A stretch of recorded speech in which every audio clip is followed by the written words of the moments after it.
Bismillahirrahmanirrahim.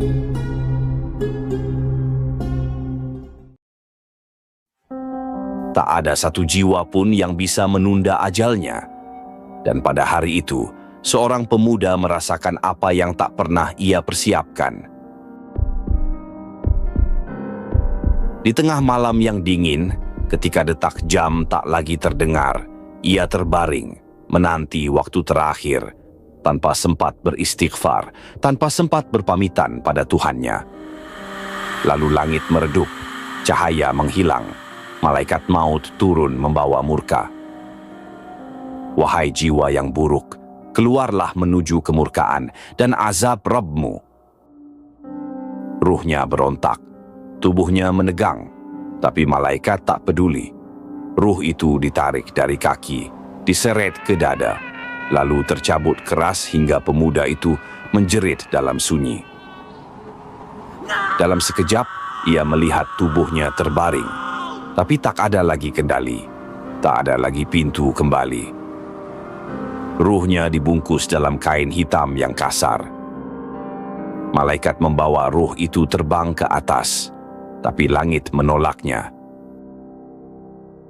Siapa ruh busuk ini? Jangan bukakan pintu untuknya. Tak ada satu pun pintu langit yang menerima. Ruh itu pun dilempar jatuh, bukan dengan kehormatan, tapi kehinaan. Dan di waktu yang sama, tubuhnya telah dimakamkan. Tanah menimbunnya perlahan, menutup semua ruang, menenggelamkannya dalam kesendirian. Saat semua keluarga telah pergi dan hanya sepi yang tersisa, ruhnya dihantamkan kembali ke jasadnya. Pemuda itu terbangun, bukan di dunia, bukan pula di surga, tapi dalam ruang sempit bernama barzakh. Tak ada cahaya, tak ada arah, dan suara langkah berat mulai mendekat. Ia mencoba berteriak, namun suaranya tak punya tempat untuk bergema.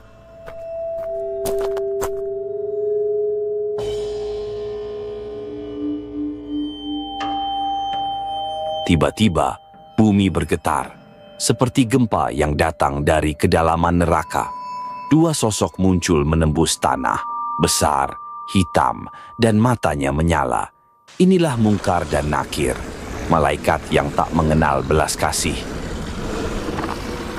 Mereka tidak datang membawa senyum, tidak ada salam, hanya pertanyaan yang lebih tajam dari tombak dan suara yang lebih menggetarkan dari petir. Siapa Tuhanmu? Apa agamamu? Apa yang kau katakan tentang lelaki yang diutus kepadamu? Pertanyaan itu mengguncang, bukan karena ia tidak tahu, tapi karena hatinya dulu tak pernah jujur. Lisannya tahu jawaban, tapi dadanya kosong. Dan ketika ia tak mampu menjawab, malaikat pun diam sejenak. Lalu, dari balik tanah, muncul sesuatu yang lebih menakutkan. Palu besi yang bukan dari dunia ini. Mereka tidak memberi waktu untuk menyesal. Palu itu diangkat tinggi-tinggi, lalu dihantamkan ke wajahnya. Kepalanya pecah, jeritannya mengoyak langit kubur.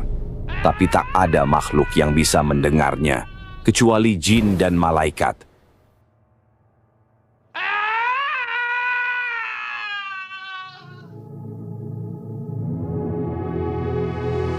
Dan saat wajahnya hancur, Allah menyuruh malaikat mengembalikannya seperti semula. Lalu palu itu diangkat lagi dan dihantam lagi, berulang tanpa henti. Di sela-sela jeritannya, bumi mulai menghimpitnya. Tulang rusuk kanan menembus rusuk kiri. Dada seperti diremas oleh tangan tak terlihat. Nafasnya tersengal, padahal tidak ada udara.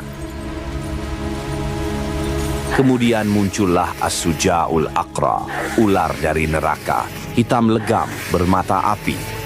Ia membelit tubuhnya, lalu mematuk wajahnya sambil berkata, "Aku diperintah Rabbku untuk menyiksamu, karena kau telah melalaikan solatmu. Dan saat ia tak berdaya, saat jeritannya berubah menjadi tangisan diam, bumi tetap tidak melepaskannya. Setiap pagi dan sore, tirai kubur tersibak. Neraka diperlihatkan padanya, api menyala, suara jerit terdengar dari dalam, dan ia tahu itulah tempat yang disiapkan untuknya kelak.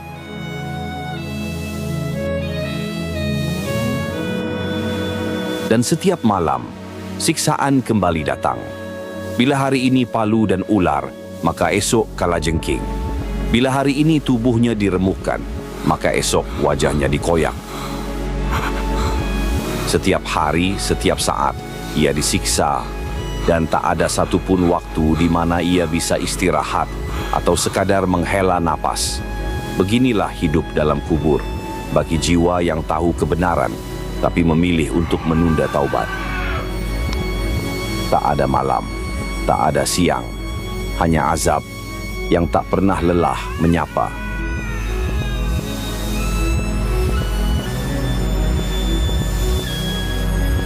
Dan ia pun terus menunggu hingga hari di mana seluruh isi bumi dibangkitkan.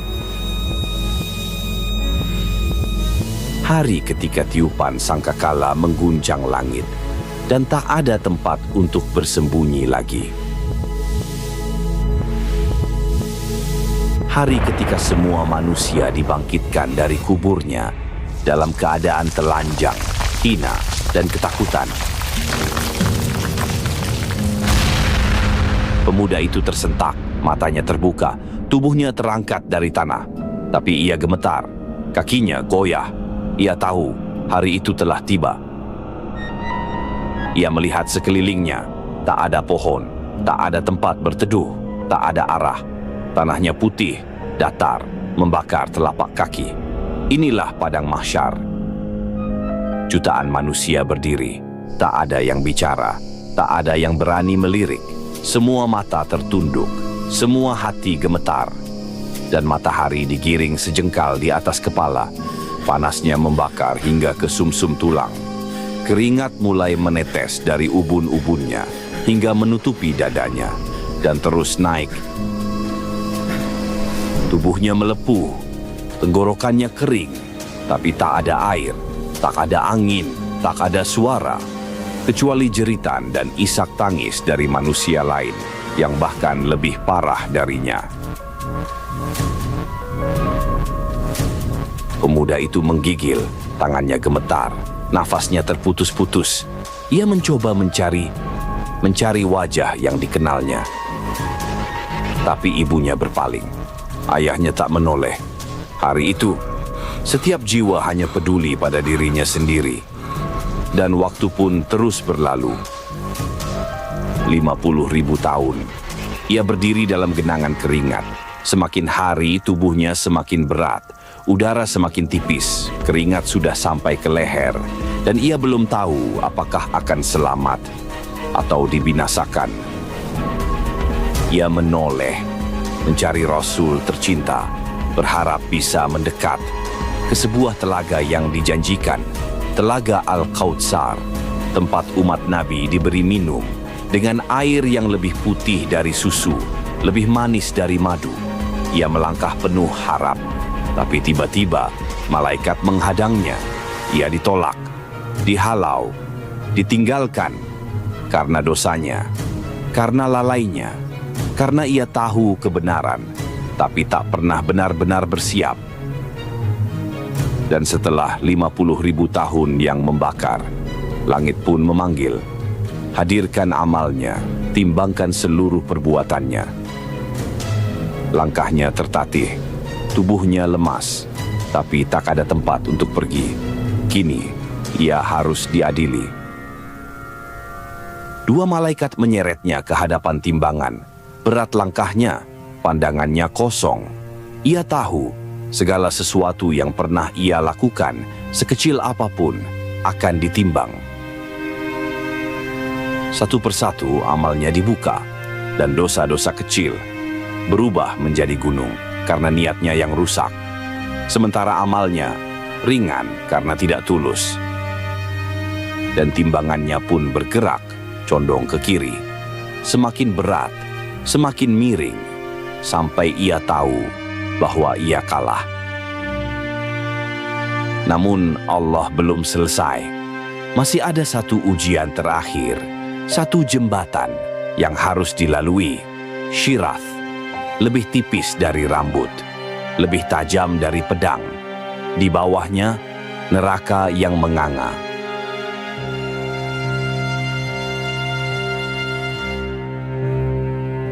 Ia terjatuh dari Syirath, tubuhnya melayang, lalu jatuh ke dalam jurang yang menyala.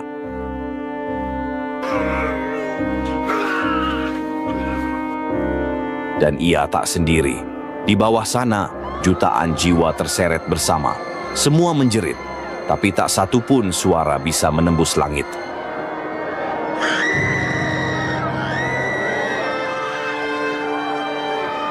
Api itu bukan sekadar panas. Ia hidup. Ia marah. Ia mengenal nama-nama penghuninya. Dan ia menyambut mereka satu persatu. Tubuhnya dibakar, kulitnya melepuh, tapi tidak mati. Sebab di neraka, kematian tidak ada. Malaikat Zabaniyah datang. Wajahnya gelap, matanya menyala. Tangan mereka memegang rantai dan palu besar. Ia pun diseret. Mulutnya dibuka paksa. Sebuah rantai dimasukkan dari mulut, lalu ditarik keluar dari duburnya. Darah dan nanah mengalir, tapi tidak mati, tidak pingsan, tidak berhenti. Lalu ia dilempar ke tengah kawah api. Wajahnya dibakar, kakinya dipatahkan, pakaiannya dari besi panas yang membungkus tubuhnya rapat. Dan saat ia haus, diberi minuman dari nanah pendosa lain. Diminum dengan paksa, lalu dimuntahkan, lalu diminum kembali. Hari demi hari ia lalui dalam siksa yang terus berulang. Kulitnya dikembalikan setiap kali hangus, jasadnya dihancurkan, lalu dikembalikan utuh, hanya untuk disiksa lagi. Di sekelilingnya, jeritan tak pernah berhenti. Ada yang wajahnya dimakan api, ada yang lidahnya dipotong, ada yang tubuhnya dirantai bersama syaitan. Pemuda itu mencoba berdiri, tapi terjatuh. Ia mencoba merangkak, tapi dipukul. Ia mencoba menyeru, tapi tak ada yang menjawab.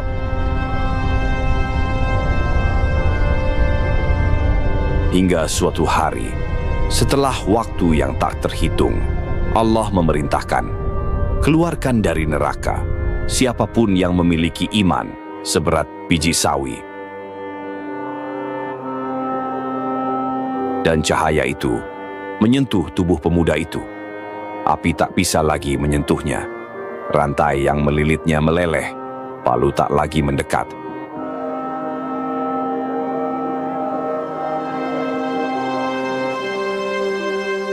Malaikat berkata, engkau tidak dikeluarkan karena amalmu, tapi karena rahmat Tuhanmu.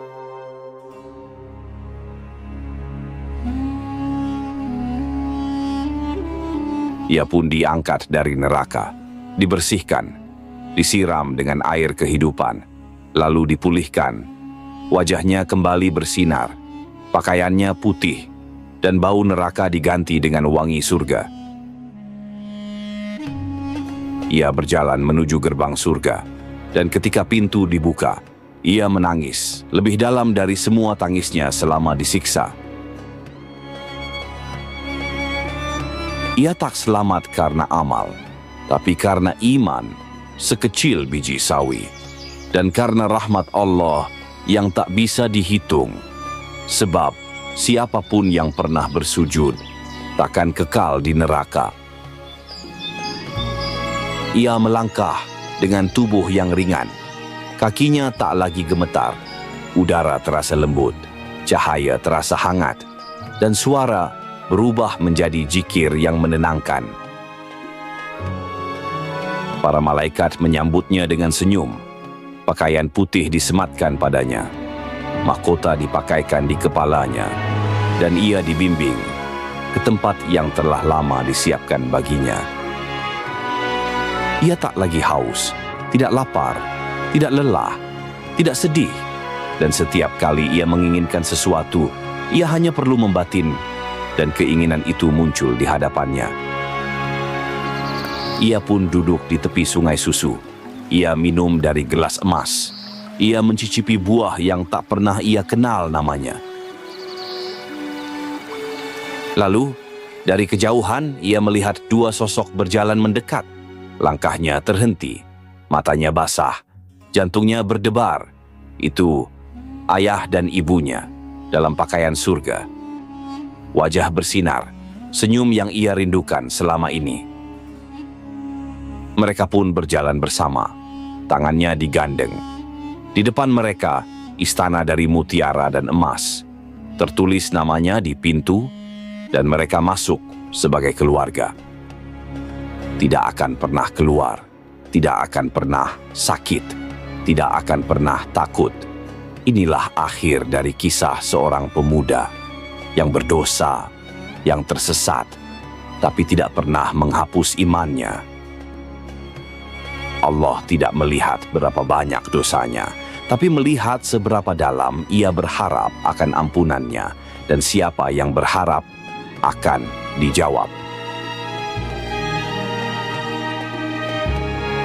Sebab surga bukan untuk mereka yang sempurna, tapi untuk mereka yang bertobat dan tetap percaya pada kasih Tuhan.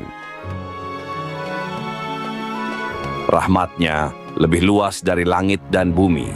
Quran Surat Al-A'raf ayat 156.